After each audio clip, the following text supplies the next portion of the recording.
안녕하세요. 일본의 소식을 쉽고 빠르게 간추려서 전해드리는 오늘의 일본입니다. 1월 29일 금요일 오전 뉴스 보내드리겠습니다. NHK 보도에 따르면 28일 도쿄에서 1064명, 카나가와 433명, 사이타마 292명, 치바 314명, 오사카 397명, 아이치 244명, 효고 231명, 후쿠오카 115명의 감염이 확인되는 등 총 4133명의 확진 판정을 받은 것으로 파악되었습니다. 일본 내 감염이 확인된 사람은 38만 427명이며 요코하마항 크루즈선을 포함하면 총 38만 1139명이 감염된 것으로 파악되었습니다.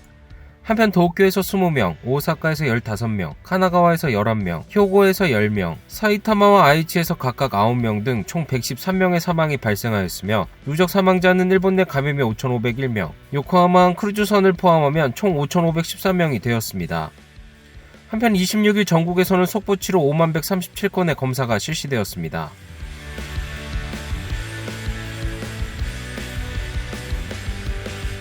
이날 도쿄에서는 1064명의 신규 감염이 확인되었습니다. 10세 미만부터 100세 이상까지의 남녀 1064명의 신규 확진 판정을 받은 것으로 파악되었으며 이 중 545명은 감염 경로가 파악이 되지 않거나 조사 중이고 518명은 기존 감염자의 밀접 접촉자로 확인되었습니다. 연령대로는 20대에서 30대가 총 351명으로 전체의 약 33%, 40대에서 50대는 총 291명으로 약 27%로 나타났습니다. 감염 경로로는 가정 내 감염이 306명으로 가장 많았으며 시설 내 감염이 162명, 직장 내 감염이 22명, 회식에서의 감염이 14명 등으로 확인되었습니다. 한편 이날 60대에서 90대까지의 남녀 20명이 사망하였으며 현재 중증 환자는 9명 감소한 150명, 입원 환자는 17명 증가한 2,888명으로 파악되었습니다. 이로써 도쿄의 누적 확진자 수는 97,571명, 누적 사망자 수는 847명이 되었습니다. 다음 소식입니다. 수도권 1도 사면의 긴급사태 선언으로부터 3주가 지났습니다. 28일 도쿄에서 확인된 신규 감염자 수는 1,064명, 감소 경향도 보이는 한편 우려되는 부분은 사망자의 증가입니다. 도쿄에서는 이날 20명의 사망이 발표되며 과거 최다가 되었습니다.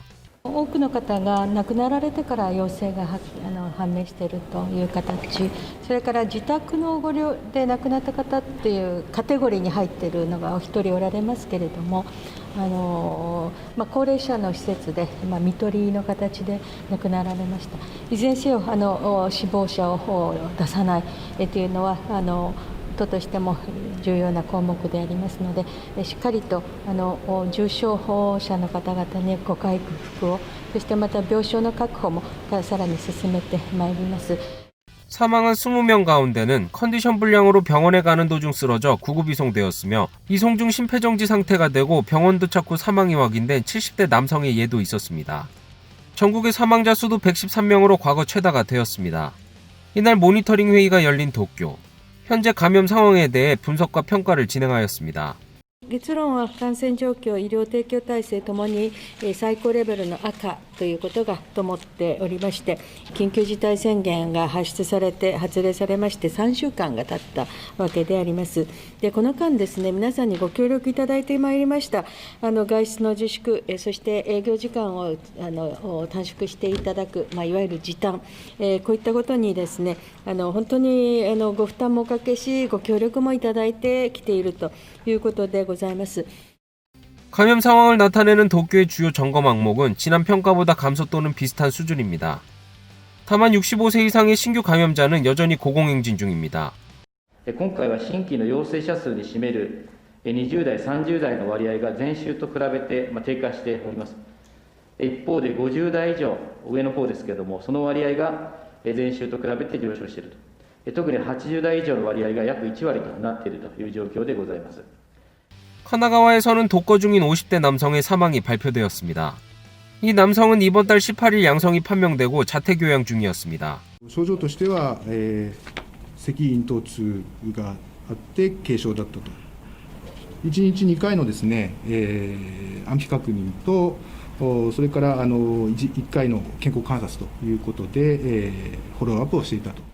하지만 이틀 전 연락이 닿지 않아 친척이 자택에 방문한 결과 쓰러져 있는 남성을 발견하였으며 119에 전화하였으나 뇌출혈로 사망해 있었습니다. 호생노동성 조사에 따르면 지난달 1일부터 이번 달 25일까지 입원 조정 중도 포함해 집이나 숙박시설에서 요양 중 사망한 사람의 수는 12개 지자체에서 총 29명이었습니다. 또 이달 20일 시점 자택요양 중인 감염자는 35,394명에 달하고 있습니다. 한편 지금까지 감염 확대가 가라앉지 않는 지자체도 있습니다. 홋카이도는 오타루시에 불효불급한 외출과 왕래의 자제, 주류를 제공하는 음식점에 휴업 요청을 하였습니다.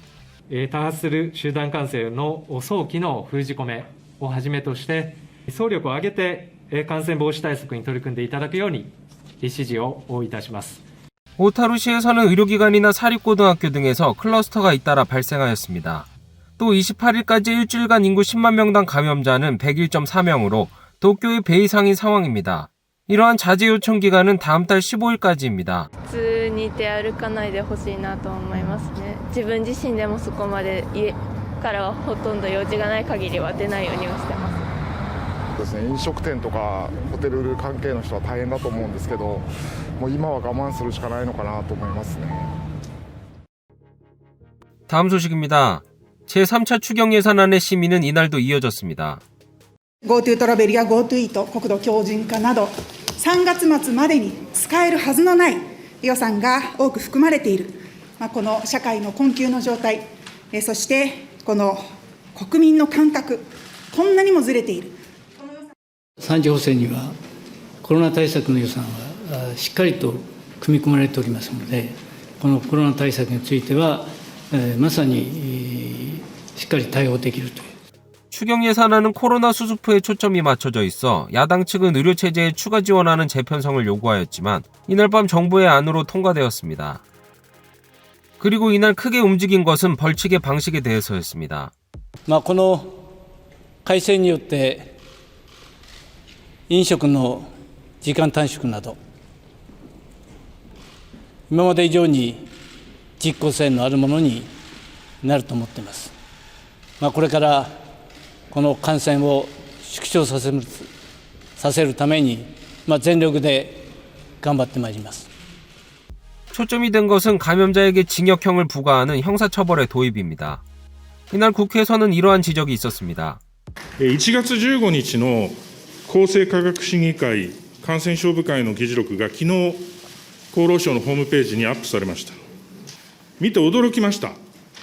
出席した18名の委員のうち罰則に賛成しているのは3名だけ、慎重意見が3名、そして8名の方は反対、あるいは懸念を表明しています。法案について意見を求めた部会ですよ。その多数の意見を、反対意見を踏みにじって法案を出してきたじゃないですか。 25일 예산위원회에서 정부는 이렇게 대답했습니다. 例えばどんな意見があったんですか。このちょっと慎重にした方がいいというようなご意見もなかったんですか、専門家から。両方ご意見がありました。しかしながらおおむね賛成という形でありました。 그 회의에 참석한 위원에 따르면 타무라 대신에 설명에 위화감을 느낀다. 회의는 대체적인 찬성의 분위기는 아니었다. 찬성한 사람도 무조건 찬성은 아니었다. 오히려 대체로 신중 쪽으로 정리되었다라고 말하였습니다.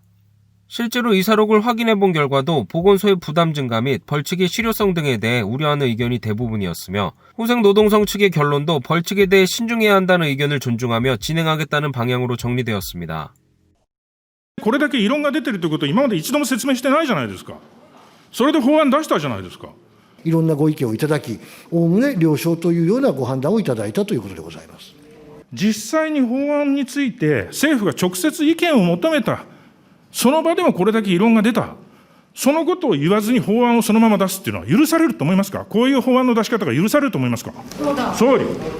おおむねの了承が得られたんで提出したということであります。この審議会においてそういう方向であれば、それは問題ないと思います。 회의에 참석한 위원은 다음은 백신을 앞두고 있다. 정부는 투명성을 가지고 설명하는 것이 가장 중요하다.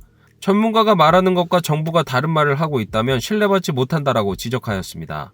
결국 법 개정안의 형사처벌에 대해 자민당과 입헌민주당의 수정협의에서 삭제하는 것으로 이날 합의되었습니다.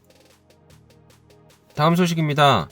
이날 국회에서는 관방장관이 정보 수집 등에 사용하는 내각관방 보상비, 일명 관방기밀비에 대한 추궁이 있었습니다.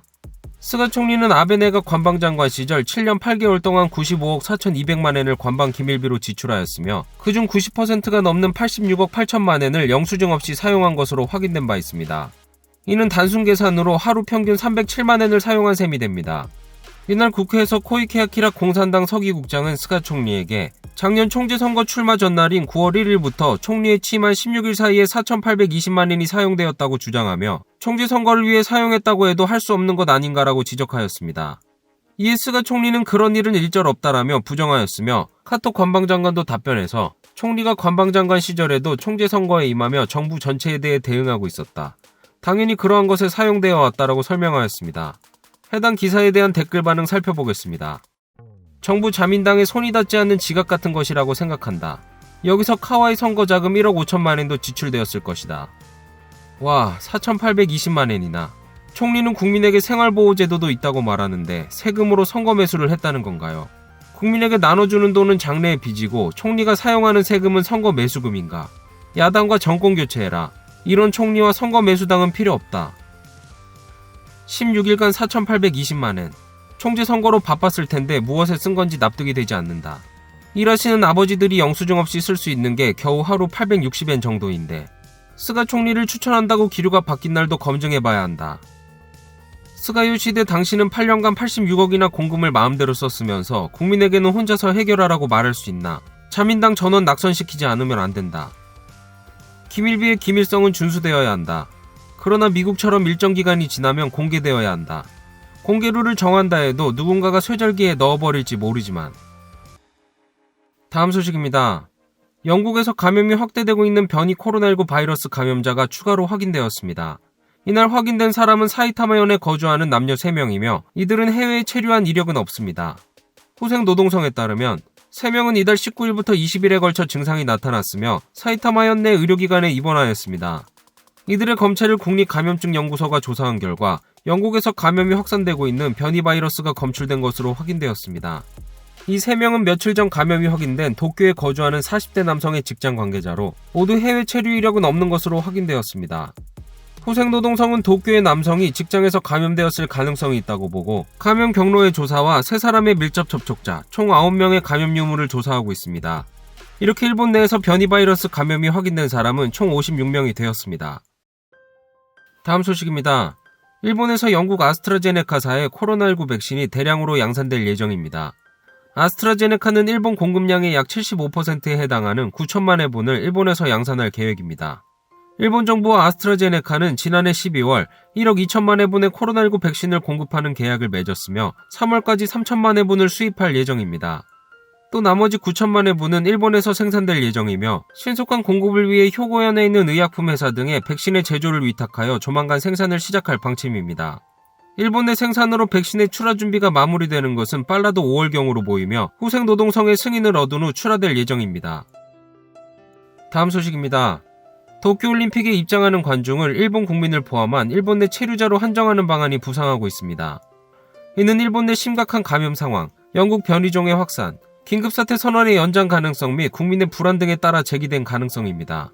현재 일본에서는 코로나19가 확산되는 가운데도 프로야구, 농구, 스모 등 많은 종목의 경기가 관중 입장을 제한적으로 허용하는 가운데 실시되고 있습니다.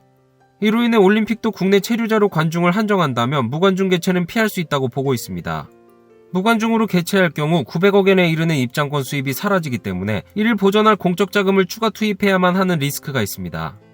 한편 정부 내에서는 올림픽을 코로나가 수습된 곳으로서 해외 관광객 입국의 계기로 해야 한다는 의견도 있습니다.